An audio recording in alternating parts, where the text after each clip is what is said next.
大家好，歡迎收看 Alpha Intel Research。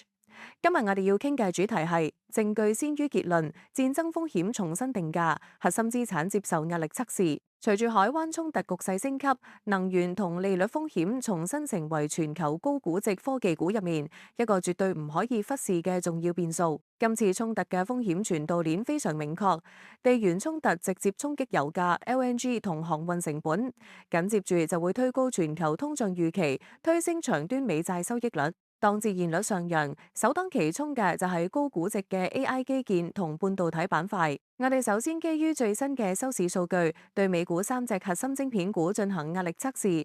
第一隻 NVIDIA 目前列為優先研究，觀察區間在189.8至209.2美元。雖然 AI 基礎建設同軟體生態依然有絕對優勢，但極高嘅估值水位、潛在嘅出口限制，加上地緣政治引發嘅供應鏈成本上漲，令到股價對任何消息都高度敏感。第二隻台積電 ADR TSM 同樣係優先研究，觀察區間408.8至423.95美元。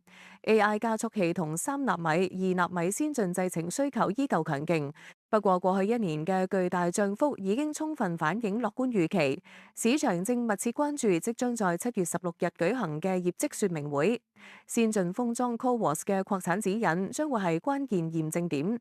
第三隻博通 Broadcom AVGO 目前列為中性觀察，觀察區間356.4至406.45美元。客製化 AI 晶片 ASIC 同 VMware 帶來穩定現金流，但大型雲端客戶集中度高，容錯空間相對有限。接下來需要特別提醒注意嘅係，美光科技 Micron MU 目前內部評級上調至提高警戒，觀察區間在891.6至899.05美元。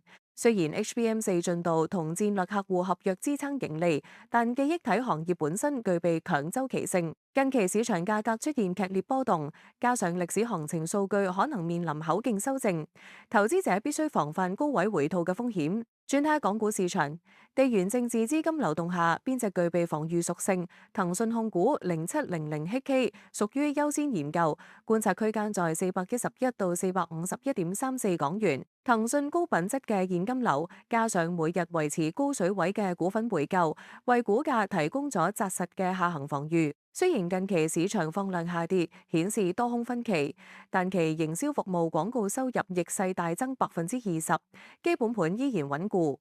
最後係小米集團1810HK 列為中性觀察，觀察區間在21.3到27.4港元。手機平均售價 ASP 持續走高，加上智慧電動車 SU7 交付亮眼，帶來明確嘅第二增長曲線。不過汽車業務目前單計依舊虧損大約31億人民幣，且面臨上游儲存零組件成本上升嘅雙重週期考驗。總括而言，地緣政治引發嘅宏觀變數正在重塑市場。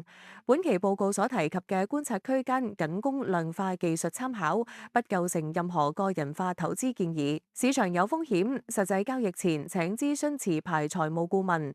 感謝您嘅收看，我哋下期再見。